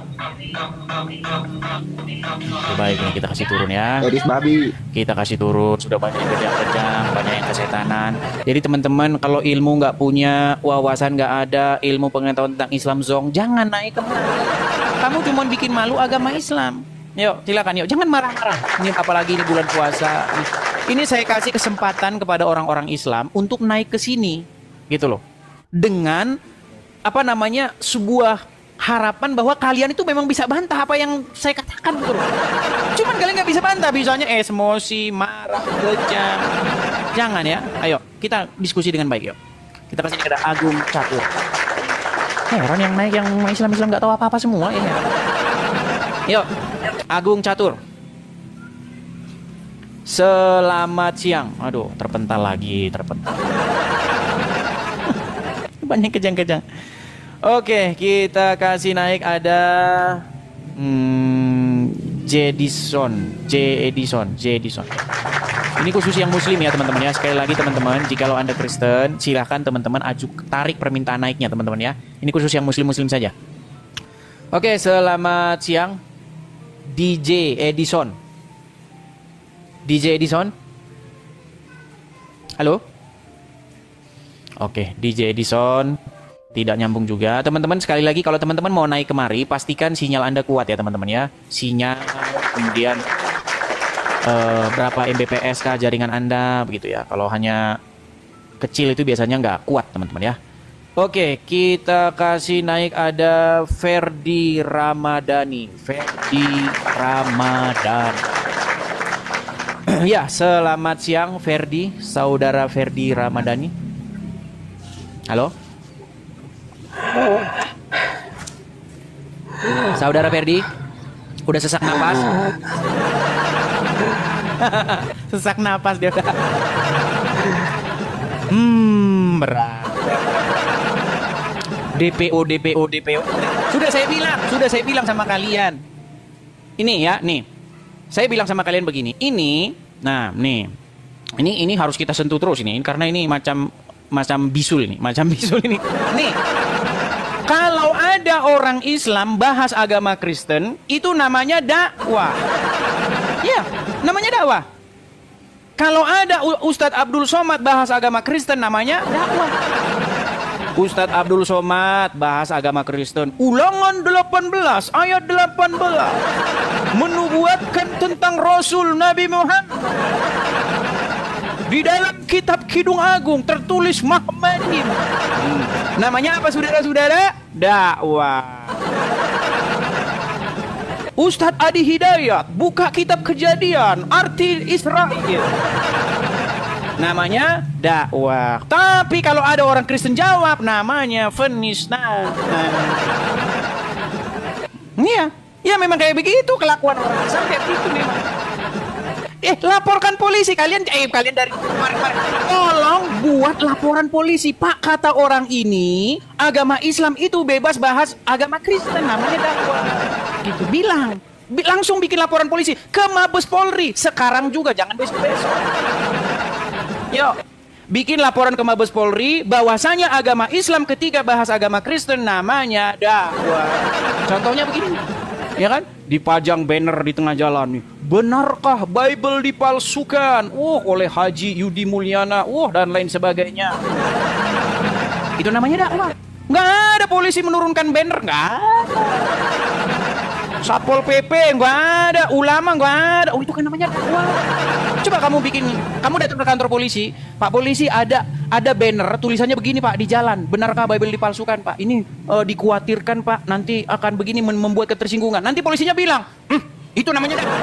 Nggak bisa itu namanya dakwah Islam. Nah, begitu. Tapi kalau tulisannya begini, benarkah Quran dipalsukan? Polisi gercep langsung datang. Siapa yang membuat ini? Membuat tulisan benarkah Quran dipalsukan? Langsung datang. Polres turun, Kapolda turun, kepala Satpol PP turun, ulama haji hajah, ormas turun. Langsung mengatakan, berani-beraninya kamu menulis benarkah Quran dipalsukan? Kamu halal. Itulah kelakuan orang Islam. Begitu. Jadi kamu jangan nggak usah macam anak-anak lah, nggak usah. Kamu bahas agama orang boleh, bahas agama saya boleh. Sekiliran saya tanggapi, kamu kepanasan kayak cacing kepanasan tuh kan. Kamu bikin laporan sekarang, jangan DPO. Bikin laporannya sekarang. Ini kan kamu rekam nih, bawa ke Mabes Polri rekamannya. Bawa ke Mabes Polri. Kamu mah bilang DPO. Ada saja kamu. Ya. Sekarang kamu datang ke Mabes Polri, kamu rekam rame-rame langsung. Gitu loh. Bilang begitu ya. Jangan ditunda-tunda. Ya. Ayo. Saya ini hanya menanggapi apa yang dilakukan oleh orang-orang Islam. Ketika orang Islam membahas agama saya tanggapi gitu loh. Giliran ditanggapi kok kamunya kok kesel marah. Aduh. Silakan ya. Sul Alif 92. Ya silakan. Silakan Sul Alif. Selamat siang Sul Alif 92. Selamat siang. Ya, silakan Bang Sul Alif, nyalakan kamera Anda. Mari kita diskusi dengan baik. Yuk. Boleh. Silakan. Kalau Anda muslim, Anda bahas-bahas agama Kristen boleh. Masa saya nggak boleh nanya bahas agama kamu? Kecuali saya fitnah, ya kan? Saya memaki-maki, nah itu yang nggak boleh gitu loh. Yuk, silakan Sul Alif. Temanya apa ini temanya? Temanya buktikan bahwa Muhammad bukan Tuhan kalian, Tuhannya orang Islam. Silakan. Kata siapa itu? Masalahnya sudah ada kurang lebih 5 orang pendebat Islam yang mengakui Muhammad itu robnya umat Islam. Coba ayatnya baca. Coba ayatnya baca. Baik. Anda ada Al-Quran di situ? Nggak punya Al-Quran kan? Coba tolong dipersiapkan Al-Qurannya ya. Enggak. Nanti kalau begini Bang, saya tidak mungkin maksudnya ngobrol gini, dengan Bang. Coba dibiasakan. Kan dibiasakan. Gini aja dah. Sebentar gini. Nanti Abang ngomong sama Abang dengerin ini sebentar ya. Kan, Sebentar, Abang dengerin ini ya. Ini seorang pendebat Islam. Namanya itu Daman. Gelarnya itu Al-Mantiki, ahli mantik. Nah, ini pengakuan dia, dengarkan. Nih. Selanjutnya, dia menantang saya untuk mengatakan kepada seluruh umat muslim bahwa Nabi Muhammad adalah Rob. Wahai umat muslim, percayalah bahwa Nabi Muhammad itu adalah Rob kita. Percayalah bahwa Nabi Muhammad adalah Rob kita. Tuh, itu Daman Al-Mantiki. Percayalah umat muslim bahwa Muhammad itu Rob kita. Enggak. Yang saya tanya Coba tanya sama dia. Mana dalilnya bahwa Muhammad itu Rob? Enggak, yang saya pertanyakan itu, Abang paham enggak maksudnya itu? Yang dimaksud orang itu paham? Sangat paham. Sebagaimana Allah itu Rob kalian, begitu juga Muhammad itu Rob kalian. Apa sih hakikatnya Muhammad itu? Maksudnya dalam abang Oke, itu. tapi Anda sudah mengakui bahwa Muhammad itu Robmu? Bukan. Nah, kan Muhammad itu kan. Udah tahun 2025 orang Islam belum tahu Robnya siapa. Allah itu siapa sih? Coba saya tanya. Kita bahas Allah begitu, kita bahas itu begitu. Robnya Jangan umat begini terus, Islam. Betul. Jangan begini terus. Enggak, Allah itu Robnya umat Islam, betul. Jangan bicara terus gitu nah. Allah itu siapa sih? Kalau menurut Abang ayo. Menurut Al-Quran, Allah itu Robnya umat Islam. Betul nggak? Nah, terus. Menurut Al-Quran pula Muhammad itu juga Robnya umat Islam. Betul. Kata siapa? Nah, kata siapa? Tadi Daman Al-Mantiki sudah mengakui, Yusuf PI sudah mengakui, Rifa sudah mengakui, Gus Wafi sudah mengakui, apalagi? Anda Al-Quran saja kagak punya, gimana? Kalau mau bahas agama. Oke lah, kalau nggak punya Al-Quran kita kasih turun dulu ya. Karena abang nggak punya Al-Quran, dibawa dulu. Capek nanti buang-buang waktu. Teman-teman, bukan tanpa alasan, bukan tanpa sebab itu para pendebat-pendebat Islam itu sudah mengakui bahwa Muhammad itu Robnya. Ya, jadi kalian tolong ya, ayo. Kita kasih naik lagi ada Putri Rahmawati. Ini kayaknya kemarin mau naik ini Putri Rahmawati. Apa yang ini atau yang mana saya nggak tahu. Iya, selamat siang Putri Rahmawati. Halo Putri Rahmawati. Selamat siang. Halo Tidak Bang bisa Edis. bicara. Nah, ini lagi. Ini benar yang kemarin Putri Rahmawati yang kemarin, Bang? Iya Bang Edis. Iya, silakan Bang. Bang. Nyalakan kamera, mari. Yuk. Mana? Katanya abang kemarin Putri Rahmawati ini seorang Muslim tapi menikah dengan seorang Kristen atau bagaimana? Coba silakan Bang, nyalakan kamera Anda. Iya, saya ini kan dari. Ya, Kristen, kamera Bang. dinyalakan dulu Bang. Kamera Sama dinyalakan orang dulu. Muslim. Saya ini mau ajak istri saya ke Kristen tapi malah berantem terus-terusan Bang. Iya, tapi kamera harus dinyalakan Bang kalau di sini. Coba kalau ada istri Anda, kemarin kan abang bilang janji. Coba istrinya saja langsung ngobrol ke sini, dampingi sama abang boleh. Nah, istri saya aja langsung ya Bang ya. Ya, silakan. Tapi dinyalakan kamera ya. Di sini wajib menyalakan kamera, Bang. Iya. Silakan. Sebentar aku mau susul ke depan ke toko ya, sebentar ya. Silakan ya, silakan. Jadi jangan kalian ini standar ganda gitu loh. Ketika orang Kristen di gereja, ya Yesus, kalian bilang, orang Kristen lagi nyembah Yesus katanya. Giliran orang Islam di jalan raya, ya Muhammad. Masa saya nggak boleh ngomong, bentar, orang Islam lagi nyembah Muhammad. Sama itu kayak begitu. Gimana sih? Ketika orang Kristen nyanyi-nyanyi berseru-seru memanggil Yesus, berseru-seru ya Yesus, kalian bilang lagi nyembah Yesus. Giliran kalian, ya Rasulullah, Muhammadku, dengarlah seruanku. Kami nggak bilang kamu menyembah Muhammad. Masa kami nggak boleh bilang kamu lagi nyembah Muhammad di mana? Ya ada saja, jangan standar ganda lah. Yuk, kita pakai satu ukuran yang kalian pakai kepada diri kami, saya balikkan kepada kalian gitu loh. Ya. Halo, sudah ketemu Putri Rahmawati? Halo? Oke, baiklah ya. Jadi karena lama kita turunkan juga saja ya, kita turunkan saja. Yuk, silakan yuk. Heni. Ya, sudah banyak nih kaum muslimah, ternyata sudah banyak muslimah yang mendengar. Ya. Halo Heni. Ya, assalamualaikum. Nggak boleh mengucapkan assalamualaikum Heni, saya non muslim. Menurut ajaran Muhammad, enggak, kalau di sini kan di Jawa kan ada muslim kan assalamualaikum. Oh, ngomongnya sama yang muslim. Kupikir sama saya. Ya, silakan Heni, nyalakan kamera. Ayo kita diskusi dengan baik. Silakan. Nggak bisa aku nyalakan kamera gimana? Oke, baik, saya turunkan ya kalau bisa seperti nyalakan itu. kamera. Ya, saya turunkan kalau begitu. Sekali lagi teman-teman ya, kepada kepada muslim ya, kepada kaum muslimin wal muslimat, tolong kalau naik kemari itu ada syaratnya. Pertama, Anda itu harus seorang Islam yang masih bangga dengan keislaman Anda. Ya, artinya kalau Anda masih bangga, nyalakan saja kamera. Kenapa Anda? Saya nggak mau kamera. Anda sudah malu jadi orang Islam gitu. Banggalah Anda sebagai orang Islam. Yang kedua, Anda punya adab. Begitu, jangan datang terus kesetanan, kejam, jangan. Loh, ya. Oke, kita kasih naik ada Aza. Ini Aza yang kemarin. Iya, silahkan Aza. Ini Aza ini kemarin ada janji. Ya, silakan Aza. Nyalakan kamera Anda, mari. Halo Aza.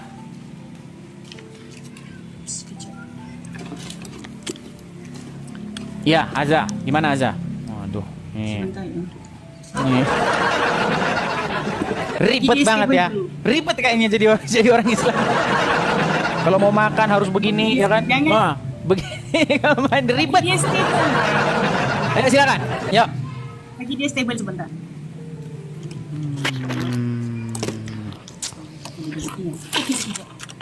Oke, baik. Ya, gimana Aza? Salam brother. Nggak boleh mengucapkan salam kepada orang non-muslim. Hah? I said salam. Iya, nggak boleh mengucapkan salam. Menurut agama Islam, barang siapa yang menyerupai suatu kaum, maka kamu akan termasuk golongan dari mereka. Betul? Betul? Iya. Nggak boleh kamu menyerupai orang Yahudi dan Nasrani. Pokoknya jadi orang Islam, kamu pokoknya saya bikin ribet. Karena di dalam agama Islam, satu, ngucapin salam kepada Yahudi dan Nasrani nggak boleh. Kalau ketemu dengan mereka di jalan, kamu harus desak mereka ke jalan yang sempit. Betul? Baru saja saya dengar Bro Edis mengatakan kita kalau menjadi tetamu harus menghormati, bukan? Jadi kalau Anda jadi orang Islam nggak boleh begitu. Menghormati cukup ucapkan saja selamat siang, selamat malam. Begitu. Saya dengar orang Kristen mengamalkan perkataan salam. So saya ikut saja lah sebab saya ini berinteraction dengan orang Kristen. Oke, tapi Aza, tapi iktikad perkataan yang saya imani dalam perkataan salam tersebut bukan mempunyai meaning sama dengan orang Islam. Kak Aza, begini Aza, kata Muhammad kan tidak boleh menyerupai satu kaum. Itu di dalam amaliyah, Bang. Berarti udah nggak percaya lagi sama Muhammad. Barang siapa yang menyerupai suatu kaum, maka kamu termasuk golongan dari mereka, betul? Saya tahu, tetapi kamu mengucapkan perkataan itu tidak membawa murid daripada ajaran Islam. Ini yang menjadi masalah. Semua benda kamu balon jadi satu. Ini yang problem sebenarnya. Makanya saya bilang menjadi seorang muslim maka hidup Anda akan ribet. Susah. Tidak ribet sama sekali. Easy brother, easy. Menjadi bagaimana tidak ribet? Makan saja harus begini-begini, ya kan? Makan saja harus begini-begini. Gimana nggak ribet? Ayo coba. Kita tidak perlu membahas tentang sesuatu yang tidak ada faedah. Ini hanyalah etik yang tidak ada faedah. Kita membangkitkan sesuatu yang tak ada faedah sebenarnya. Coba saya tanya dulu Aza. Begini Aza. Mana lebih mudah? Sebentar Aza. Sekarang saya tantang kamu untuk minum segelas air. Ayo, coba. Ayo saya tantang minum segelas air. Koin untuk melakukan itu tujuan. Nah kan, ruwet kan? Jadi orang Islam ruwet. Coba, ayo. Saya tantang kamu untuk meminum segelas air. Ayo. Sekarang kamu siapa? Lakukan hal yang paling sederhana ini. Coba, ayo. Orang gila sahaja. Nah, saudara-saudara rekam dan upload ke VT kalian masing-masing. Saya tantang, apakah menjadi seorang Islam itu akan mempersusah dirinya? Saya tantang Anda untuk meminum segelas air. Ayo. Jadi orang Islam sangat easy, sangat mudah. Easy bagaimana? Easy bagaimana? Bahkan kamu tidak sanggup meminum air. Pasti ini dia membawa berat saudara-saudara. Dia boleh mengontrol hawa nafsu kita. Banyak manfaatnya untuk fasting ini, brother. Saya bukan bicara mengenai fasting, saya bukan berbicara mengenai puasa. Aza, seandainya sekarang tidak bulan puasa, bagaimana cara kamu men-challenge saya untuk minum segelas air?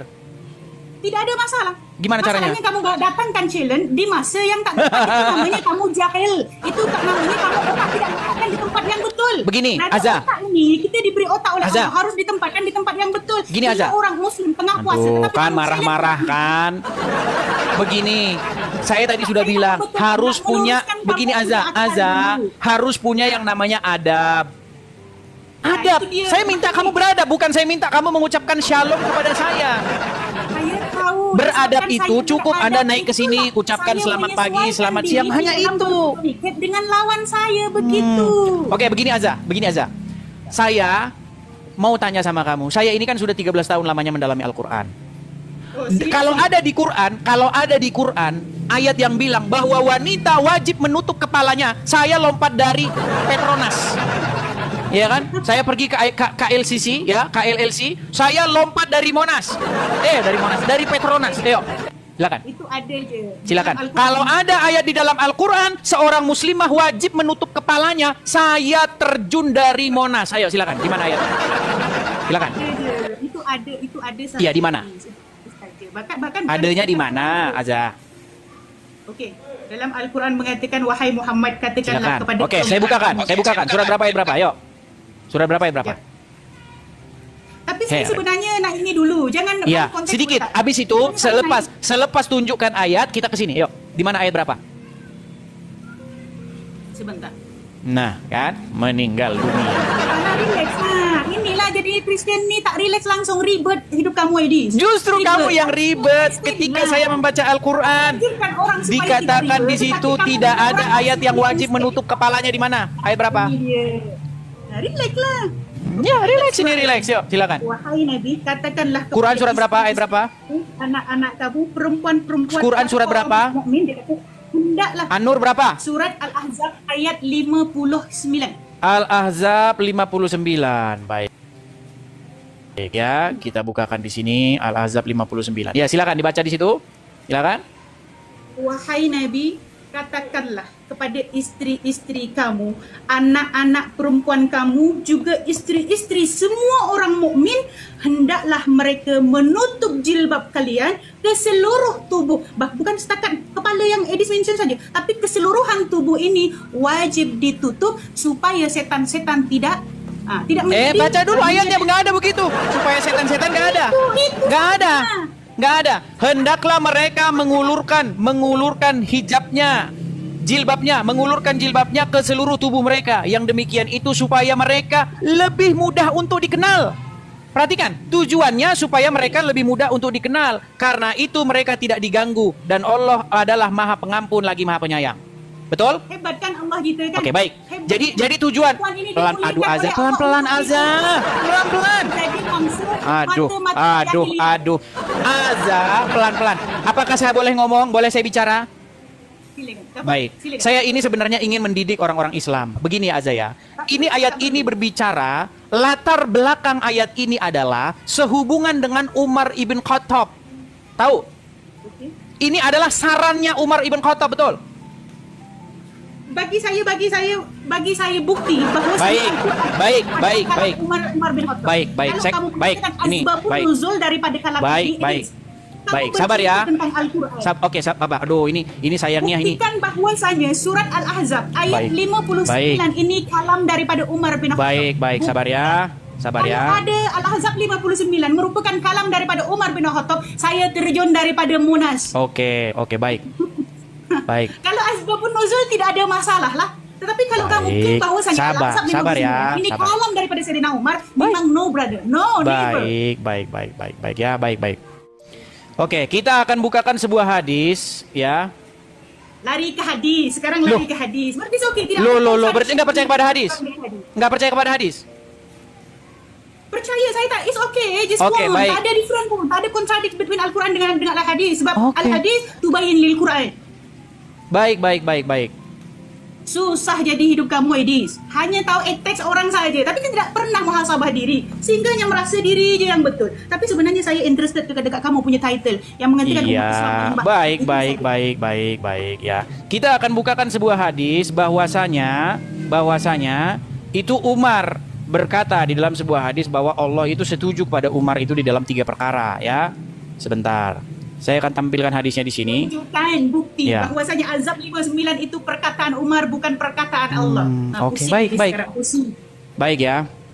Sebenarnya ini sudah saya tampilkan di sini, tapi saya nggak tahu ini kenapa tidak mau mengecil ya. Saya coba atasi. Dia pun tak isep lah. Gimana?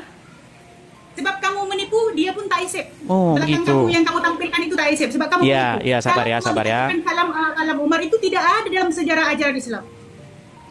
Sebentar. Baik, kita tampilkan hadisnya, tetapi kita balikkan kamera ya. Nih, saya akan balikkan kameranya dulu. Sebenarnya ini yang di layar saya ini, tapi karena terlalu besar mungkin ya ukurannya, jadi kecil begitu dia, tidak bisa Jadi di sini Umar berkata bahwasanya ada 3 perkara yang Allah itu setuju kepada Umar, ya. Sebentar. Nih, saya balikkan. Oke, nah ini ya, lihat ya. Nih. Jadi Umar ya, dalam sebuah riwayat Muslim ya, yang dikutip oleh As-Suyuti dalam kitab Tarikh Khulafanya ya. Pertama, ya. Nih. Kita bacakan dari sini saja ya. Imam Mujahid, salah satu tabi'in, murid Ibnu Abbas, pernah menjelaskan bahwa ketika Umar berpendapat Al-Quran turun untuk mendukung pendapat tersebut, Bahkan Ali bin Abu Thalib menyatakan bahwa Al-Quran memuat sebagian pendapat Umar. Hal ini menunjukkan bahwa pendapat-pendapat Umar sering menjadi pijakan kronologis turunnya sebuah ayat. Nih, mufa waquftu. Umar ini diungkapkan oleh Umar sendiri dalam sebuah riwayat Bukhari Muslim yang dikutip dalam kitab As-Suyuti dalam tarikh khulafa'nya. Pertama, menjadikan makom Ibrahim sebagai tempat sholat. Ya, saat itu Umar berkata kepada Nabi untuk menjadikan makam Ibrahim sebagai tempat sholat. Kemudian turunlah ayat, ya, hizu min maqami Ibrahim dan seterusnya ya. Dan jadikanlah makom Ibrahim sebagai tempat sholat. Ini ide Umar ini. Menjadikan makom Ibrahim sebagai tempat sholat, ide Umar lah, jadi ayat Quran. Nah, kemudian yang kedua. Sebentar. Kedua, hijab. Hijab untuk para istri Nabi. Umar berkata kepada Nabi, wahai Rasul, ada hal bagus dan jelek yang menimpa istri-istrimu. Mungkin lebih baik engkau memerintahkan mereka untuk berhijab. Selanjutlah turunlah ayat waliyadribna bi dan seterusnya, dan hendaklah mereka menutupkan kain kudungnya kepada dadanya. Ini ide Umar ini, jangan salah, ini idenya Umar jadi ayat Quran. Terus yang ketiga, ketika istri-istri Nabi saling cemburu, termasuk putri Umar yang bernama Hafsah. Melihat hal itu, akhirnya Umar memberikan nasihat kepada Hafsah untuk tidak berlaku demikian, karena bisa jadi Nabi akan menceraikannya dan diberikannya ganti dari Allah dengan istri yang lebih baik darinya. Setelah Umar menasihati putrinya, turunlah ayat Quran dengan kalimat seperti ayat Al-Quran ini. Ini sumber-sumber Islam sendiri, bukan karangan saya. Jadi makanya pernah saya bilang, di dalam ada satu buku itu berjudul Lubang Hitam Agama. Judulnya berjudul Lubang Hitam Agama. Bagaimana di situ Muhammad dan Umar bersekongkol mengarang ayat Quran. Sembarangan saja, saudara-saudara. Namanya itu ada. Jadi jangan dibilang saya mengada-ngada, saudara ya. Ayo. Silakan, tanggapi. Yo. Sudahlah. Saya balikkan kamera saya dulu. Yo, silakan. Jadi jangan dibilang mengada-ngada. Saya nggak mengada-ngada, Azza. Oke, baik. Silakan. Saya tanggapi. Berkenaan kamu mengatakan kita harus menjadi waras dulu. Harus jadi waras. Menggunakan akal ini harus menjadi orang waras dulu, Adis. Poin pertama yang kita timbulkan di dalam pembahasan kita, kamu mengatakan kepada Azza, mana dalil daripada Al-Quran mengatakan bahwasanya perempuan di dalam Islam ini harus menutup aurat begini. Jadi saya tunjukkan. Bukan menutup aduh, Azza ini yang dibahas apa?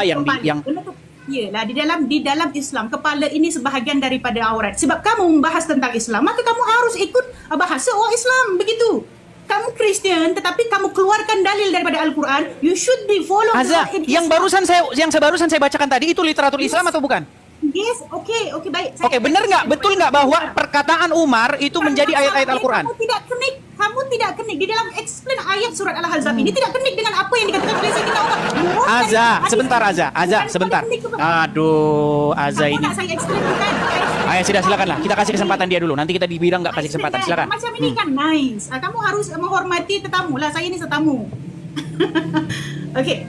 Tadi kamu di awal cerita mengatakan bahwasanya surat Al-Ahzab ayat 59 itu merupakan kalam Umar, bukan daripada kalam Allah. Saya bagi tahu kepada kamu, buktikan bahwasanya Ahzab itu merupakan kalam daripada Sayyidina Umar. Kalau masalah azbabul wurud ataupun Sayyidina Umar mengatakan wafaqtu, Allah bersepakat, itu tidak ada masalah. Itu namanya azbabul nuzul. Azbab penyebab daripada kenapa ayat ini turun bukan bermakna Umar berkata yang ini. Ayat ini tetap kalamullah, tetapi penyebab turunnya ayat ini adalah perkara yang terjadi kepada kalam-kalam Sayyidina Umar di dalam hadis. Berarti idenya siapa? Ini beza, brother. Berarti idenya siapa? Idenya datang dari siapa? Itu bukan idea. Loh. Bentar, saya tampilkan lagi ya, sebentar. Nih, saya sudah ketemu hadisnya, sebentar. Ataupun mengesofkan Sebentar, permasalahan. saya sudah ketemu hadisnya, Azza, saya sudah ketemu hadisnya. Azza, lihat ini hadisnya, Azza, lihat. Nih ya hadisnya, sebentar. Nih, dari Ibnu Umar, dia berkata, Umar bin Khattab pernah berkata, sesungguhnya pendapatku pernah disetujui oleh Allah dalam 3 hal, yaitu tentang makom Ibrahim, tentang peristiwa hijab, dan tentang tawanan perang Badar. Hadis riwayat Muslim nomor 4412. Nah, kita fokus di masalah hijab ya. Nah, jadi dalam sebuah riwayat pernah suatu saat Umar bin Khattab ya, itu melihat perempuan-perempuan mukmin ya, itu mereka buang hajat. Nah, ketika mereka buang hajat, ya, untuk membedakan yang mana yang perempuan-perempuan mukmin dengan yang budak-budak, Umar bin Khattab memberi ide karena pada waktu itu budak-budak tidak memakai kain penutup dada. Mereka kalau jalan, mohon maaf nih, susunya gandul-gandul. Itu memang begitu. Dulu pada waktu itu budak-budak dengan perempuan merdeka dibedakan dengan cara, mohon maaf nih, saya mohon maaf ya, susunya. Karena kalau budak-budak dia tidak tutup itu susunya. Tapi untuk perempuan-perempuan mukmin, mereka pakai kain penutup, makanya supaya mereka bisa dikenali. Itu makanya ayat itu berbunyi, hendaklah mereka mengulurkan ke seluruh tubuh mereka supaya mereka bisa dikenali. Dikenali dari mana? Dari mana yang budak, mana yang merdeka. Aduh, ini kamu kurang belajar agama Islam. Nah, sekarang saya tanya dulu Aza, betul nggak itu yang saya bilang? Betul nggak? Tidak betul. Tidak betul katanya. Connection tidak betul. Masalah hadisnya betul. Dia punya terjemahannya juga betul. Tetapi connect itu, murad dia tidak betul. Maksud daripada yang kamu kata, oh oke, ini gimana bunyi hadisnya? Coba bunyi hadisnya gimana? Begitu. Sebentar, bunyi hadisnya gimana? Begitu. Kamu mengatakan itu idea daripada Umar, bukan? Begitu. Sebentar. Saya tanya dulu. Kalau begitu bunyi hadisnya seperti apa? Saya mau tanya. Bunyi hadisnya seperti apa?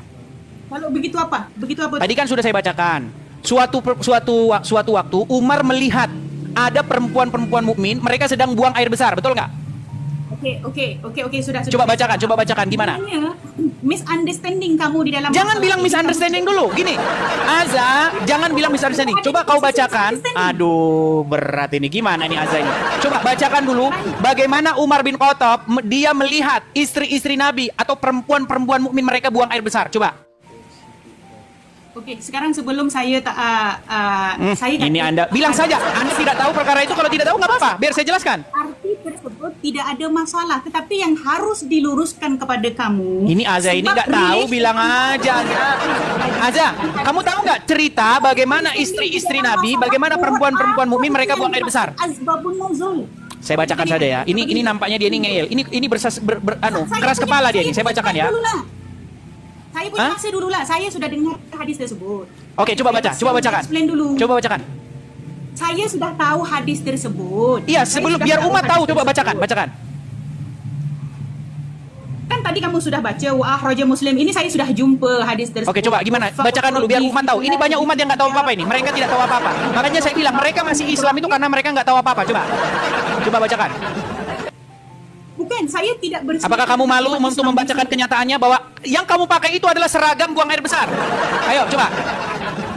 Yang menjadi masalah. Loh, Aza, yang pakaian yang kamu pakai itu adalah pada waktu itu untuk membedakan supaya ketika kamu buang air besar, kamu bisa dibedakan dari budak-budak. Coba, ayo.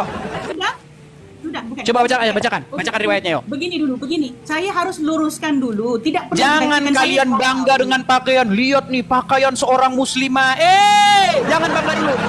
Riwayat mengatakan karena itu pakaian dulu dipakai untuk membedakan mana perempuan merdeka, mana budak. Edis, memang saya bangga sebagai muslim. Saya tertutup berbanding orang yang free. Free dilihat. Apa orang kata, kalau Indonesia kata free apa? Free apa? Free tanpa bayar tu apa Indonesia kata? Gratis, percuma, sama itu. Gratis. Mana boleh tubuh saya tidak gratis, brother. Tidak gratis. That's why saya tutup. Ini gimana kok malah bahas itu? Itu kata orang Islam zaman sekarang, tapi sejarah nggak bilang begitu. Gimana? Bilang begitu. Di dalam tafsir bilang begitu. Itu kamu yang kata, tetapi Nabi saya bilang begitu. Saya lebih percaya Nabi saya atau percaya kamu? Tidak lah. Justru kamu tidak percaya dengan Muhammad. Nih, saya bacakan saja ya. Masalahnya kamu tidak percaya loh. Gini, Aza, seandainya kamu percaya, kamu akan mengiyakan apa kata saya. Sebentar, saya akan bacakan saja hadisnya kepada kamu ya. Nih. Itu harus luruskan satu one by one dulu. Sebentar, saya akan bacakan hadisnya sama kamu nih. Satu masalah belum settle. Gimana ini kalau kayak begini nih? Nih, saya bacakan saja nih Aza ya. Nih Aza. Coba nih Aza. Coba saya bacakan nih ya nih. Umar bin Khattab pernah berkata kepada Nabi SAW, tolong perintahkanlah kepada para istri Anda untuk berhijab. Aisyah melanjutkan, namun beliau tidak melakukannya. Sedangkan istri-istri Nabi SAW juga biasa keluar pada malam hari ke tempat buang hajat. Maka istri beliau, ya, Saudah binti Zam'ah keluar. Ia adalah wanita yang berpostur tinggi. Lalu Umar bin Khattab melihatnya ketika ia berada di majelis. Katanya, "Hai Saudah, kami mengenalmu. Sesungguhnya Umar menegurnya hanya karena dia ingin semoga ayat hijab segera turun. Kata Aisyah, memang tidak lama kemudian Allah Azza wa Jalla menurunkan ayat tentang hijab. Hadis riwayat Bukhari 5771. Jadi ceritanya itu gara-gara buang air besar. Aduh, kamu nih nggak percaya. Ini masalah latar belakangnya itu seragam yang kau pakai, yang kau bangga-banggakan itu cerita masalah buang air besar. Oke, sudah Kak. Ayo, masih nggak percaya lagi? Oke, saya kasih saya kesempatan lah. Silakan. Aduh, berat, saudara-saudara. Coba ayo. Saudara sekalian di sini, jangan terprovok kepada uang-uang yang menjelaskan tentang ayat. Jangan curhat aja, kamu jawab saja aja, kamu malah curhat. Relax lah. Ayo, silakan, yuk. Macam ini, relax. Harus cool, tak handsome tau. Oh, dah lah, Edis tak handsome. Saya sudah handsome aja. Saya sudah handsome dari dulu. Saya sudah handsome dari dulu. Silakan, ayo jawab saja, yuk. Silakan. Oke, baik. Oke. First sekali, Edis harus understanding, harus faham bahwasanya saya tidak pernah menafikan akan adanya hadis tersebut. Jadi hadis tersebut ini menceritakan tentang suatu masalah yang terjadi di masyarakat orang Islam. Seperti mana yang Edis mengatakan bahwasanya ketika itu Sayyidina Umar mentengok situasi, macam mana nak mengesolve situasi ini, begitu bukan? Jadi dia nampak ketika itu yang sama lah. Dia nampak ketika itu seorang perempuan, dia pergi tapi dalam keadaan tidak menutup aurat. Sehingga di situ Sayyidina Umar merasa risih, tak macam Edis. Kalau Edis mungkin free nih. Ini barang apa tadi? Free apa? Barang apa free? Barang gratis. Free. Indonesia apa? Barang gratis. Mungkin kalau Edis berada situasi Sayyidina Umar, kita nggak bicara masalah itu, Azza. Masalahnya idenya itu datang dari Umar, betul tidak? Umat Islam ini bukan begini, Azza, begini. Jangan gini. Saya buat ini mudah ya, Azza ya. Azza, ayo kita buat ini mudah ya. Aduh, si Azza ini apa jangan-jangan dia conge apa gimana nih, teman-teman? Makanya Azza, telinga jangan ditutup. Ya. Azza, telinga jangan ditutup. Itu dulu ceritanya itu seragam buat beol. Tahu beol? Buang air besar. Masih saya bukan. Azza, kamu mengakui nggak bahwa itu dulu seragam ceritanya buang air besar? Setuju? Kan bukan begitu. Aduh, kok bukan begitu lagi kan? Melihat sosok tubuh. Iya, dulu dengar Azza. Dulu wanita-wanita sebentar, Azza, gini. Dulu wanita-wanita ketika mereka dulu buang hajat, buang air besar, tahu? Tidak pakai penutup. Lalu Umar berpikir, wahai Nabi, gimana kalau kaum wanita-wanita, termasuk juga istri-istrimu, suruh pakai kain penutup, betul? Sehubungan dengan apa? Buang air besar, betul? Itu bukan konteks. Gimana sih deh? Itu sehubungan dengan buang air besar aja. Aduh, gimana sih Azza ini? Kok malah jadi saya yang capek ngingetin mereka ini? Oke, intinya begini Azza, gini. Bahwa ide itu datang dari Umar, betul? Bukan macam itu. Oke, saya tampilkan saja hadisnya ya. Asbabun nuzul daripada ayat ini disebabkan Sayyidina Umar tidak mau perkara haram terjadi kepada dia secara free. Oke, duluan siapa? Siapa yang lebih dulu keluar idenya? Idenya Umar atau ayat Al-Quran? Bukan ide Umar, tetapi ide tersebut mana yang lebih dulu datang? Azza, sebentar Azza. Mana yang lebih dulu datang? Ide Umar bin Khattab supaya istri-istri dan perempuan-perempuan berhijab atau ayat Al-Quran? Sekarang kamu tanya, itu idenya jawab Umar singkat, mana yang lebih dulu? Sebab kamu bertanya di tempat yang salah. Sekarang saya tanya. Salah sih gimana? Yang tadi buang hajat itu ide Sayyidina Umar ke? Ide Sayyidina Umar sehingga Sayyidina Umar melihat perkara secara gratis. Itu ide Sayyidina Umar tak? Berarti lebih dulu ide Umar. Sebentar, berarti lebih dulu ide Umar. Ini adalah permasalahan umat Islam. Berat ini saudara-saudara, di bulan puasa yang sangat berat ini saudara-saudara. Banyak orang Islam yang tidak mengakui. Sebentar, Azza, saya tanya dulu Azza. Ini terakhir Azza, kalau kita tidak lanjut ini berarti kita selesai saja. Gini Azza. Mana yang lebih dahulu muncul? Ide Umar untuk menghijabi, untuk berhijab ke wanita-wanita termasuk istri Muhammad berhijab atau ayat Al-Quran? Mana yang lebih dulu? Ya. Memanglah Al-Quran turun disebabkan adanya kejadian yang terjadi. Maka mana yang lebih dulu Azza? Azza, yang lebih dulu mana Azza? perkara yang terjadi kepada Sayyidina Umar, barang yang free tadi itu Oke, terjadi ide Umar lebih dahulu datang, betul? bukan ide Umar, itu bukan ide Umar. Oke, baik. Kita ini terakhir teman-teman, sabar ya, sabar. Kita harus bersabar menghadapi mereka, teman-teman. Kita harus bersabar. Sebentar Aza ya. Saya balikan dulu kamera saya lagi Aza, saya balikan. Oke, Aza. Aza lihat ini Aza. Ya. Saya tahu Dengar aja. Sesungguhnya ini Umar bin Khattab. Aduh, dengar dulu ini Umar bin Khattab yang ngomong ini. Anda berani dengan Umar bin Khattab ini, singa Allah ini. Dengar ya, dengar. Nih ya, apa Umar katakan? Sesungguhnya pendapatku pernah disetujui. Sekarang saya tanya, siapa yang menyetujui siapa? Coba. Saya tahu. Aza, simple. Who is aduh, Aza, coba mendengarkan. Siapa yang sedang menyetujui siapa di sini? Umar yang menyetujui Allah atau Allah yang menyetujui Umar? Coba. Allah menyetujui Sayyidina Umar. Allah menyetujui Umar. Berarti duluan Umar yang punya ide, betul? Itu bukan ide. Nah, perhatikan. Umar berkata, sesungguhnya pendapatku disetujui Allah. Artinya Allah yang setuju kepada Umar. Berarti idenya datang dari Umar. Allah yang setuju. Makanya saya bilang di dalam buku Lubang Hitam Agama, di situ jelas dikatakan bagaimana Muhammad dan Umar bin Khattab bersekongkol membuat ayat Al-Quran. Betul? Betul? Baik. Begini. Oke, sudah? Silakan. Itu kan pemahaman kamu sebagai Kristen, pemahaman ajaran di dalam umat Islam. Di dalam umat Islam ini dipanggil asbabun nuzul, penyebab suatu ayat itu turun apa, begitu. Jadi yang terjadi kepada Sayyidina Umar, yang dia nampak barang secara gratis tetapi benda itu haram di dalam Islam, ini disetujui oleh Allah. Oke. Berarti ide Umar disetujui Allah, betul? Iya. Oke, berarti ada ide-ide Umar, keinginan Umar yang jadi ayat Al-Quran, betul? Oke, maka betullah bahwa Umar dan Muhammad mereka bermufakat, mereka berdua bersekongkol untuk membuat ayat Al-Quran, betul? Tak kenik. Nah, gimana sih kayak begini nih?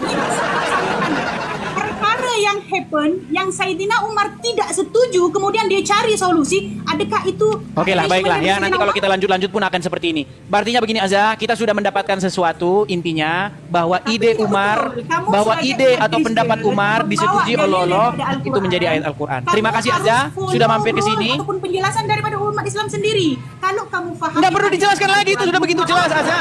Mau dijelaskan lagi. Ayat itu sudah begitu jelas, jadi tidak perlu dijelaskan lagi. Oke? Edis, kamu menjelaskan hadis, kamu menjelaskan Al-Quran, tetapi kamu tidak tahu murad daripada asbabun nuzul. Umar tidak sudah tahu Azza. Umar yang punya inisiatif, Umar yang punya ide, disampaikan kepada Muhammad, lalu Allah setuju, betul? Itu betul. Okay. Nah, artinya Umar berpartisipasi dalam hal membuat Al-Quran, betul? Gimana sih? Sayyidina Umar mengadu kepada Rasulullah itu betul. Oke, artinya Umar berpartisipasi dalam menciptakan ayat Al-Quran, betul? Bukan tak betul. Aduh, berat. Oke lah, terima kasih Azza. Kita kasih kesempatan kepada muslimah yang lain ya. Mana boleh macam itu, Edis. Janganlah. Loh, kan sudah begitu jelas apa lagi?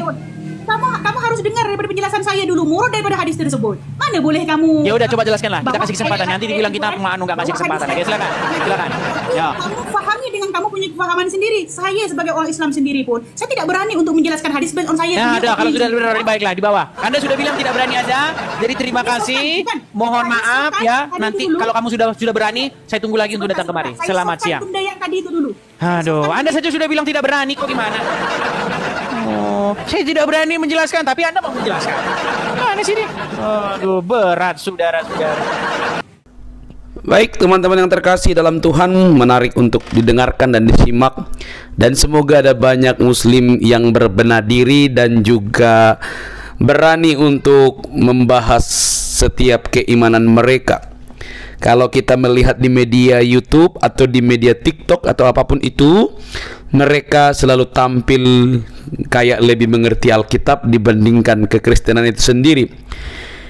Ya, mereka ngotak-ngatik, ngutip, lalu mempertanyakan seenaknya. Dan perlu kita ketahui, mereka selalu aman, tentram, nyaman. Tidak ada istilah seruduk-seruduk dari orang Kristen. Tetapi ketika orang Kristen membahas dan bahkan berdebat dengan polemikus para ustadz, maka sudah ada bukti bahwa ada yang menyeruduk seorang apologetik Kristen, dan itu sudah bukan berita yang terbaru lagi, sudah sering sekali begitu ya. Nah teman-teman terkasih, kalau kita mendengarkan dialog yang sangat menarik dan agak lucu juga ya, bagaimana penyampaian daripada Bang Edis ini sangat diacungi jempol. Kenapa? Dia mengerti Alkitab, dan dia juga mengerti dan mempertanyakan Islam secara menyeluruh dan meminta bukti-bukti apabila mereka mulai memberikan data. Alhasil mereka selalu gelagapan ya. Ya mungkin mereka selama ini hanya disuruh ngapal kali ya, saya nggak tahu, tapi ya itu yang kita dengar. Maka Ustadz Munsir Situmorang pernah berkata bahwa kita ini jangan cuma pintar ngapal, kita ini jangan cuma pintar hafal Arabnya doang tapi nggak ngerti apa-apa begitu ya. Jangan sampai kita seperti perkataan-perkataan daripada Ustadz Munsir tersebut gitu ya. Bukan kami, tapi teman-teman muslim begitu ya. Nah teman-teman terkasih, ada beberapa hal yang menarik untuk kita simak gitu ya. Yang pertama, ya benar, ada benarnya juga ya, kalau memang Nabi Isa itu datang yang terakhir, berarti sang baginda bukan Nabi terakhir kan? Ayo coba pakai nalar dulu gitu ya. Kan dipercaya bahwa nanti Nabi Isa yang akan datang untuk mematahkan salib dan lain sebagainya. Ada beberapa, tidak perlu saya sebutkan begitu ya. Kalau memang Nabi Isa datang yang paling terakhir, berarti dia Nabi terakhir kan gitu. Iya kan? Nah, coba teman-teman bisa bantah apa yang disampaikan oleh Edis TV, atau teman-teman penonton ada nggak jawaban atau argumentasi, tuliskan di kolom komentar ya. Oke, yang selanjutnya teman-teman, Bang Edis ini benar-benar kepengen ada penantang dari umat Islam yang baik lah, yang luar biasa gitu ya.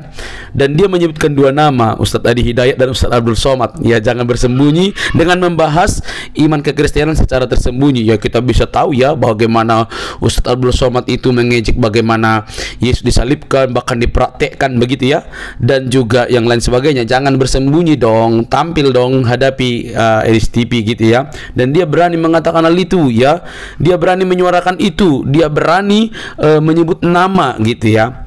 Nah teman-teman, hal itu perlu untuk ditanggapi oleh para muslim, para polemikus ya. Nah yang seterusnya teman-teman, kalau kita melihat dari argumentasi daripada muslimah dan muslim ini teman-teman, mereka juga ada yang ragu ya. Apalagi yang di video awal tadi itu ada yang ragu. Kenapa ragu?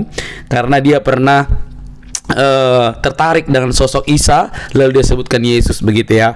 Ya puji Tuhan lah kalau misalnya suatu saat dia menjadi orang yang terbuka pikirannya dan menerima kebenaran dengan baik dan menjadi percaya kepada Tuhan Yesus Kristus. Kan gitu aja tugas kita. Oke teman-teman, satu bagian firman Tuhan dalam Yohanes 14 ayatnya yang ke-6 dikatakan, kata Yesus kepadanya, akulah jalan dan kebenaran dan hidup, tidak ada seorang pun yang datang kepada Bapa kalau tidak melalui aku. Yesus berkata, akulah jalan. Dia tidak menjadi penunjuk jalan. Akulah jalan, kebenaran dan hidup. Dialah hidup kekal itu.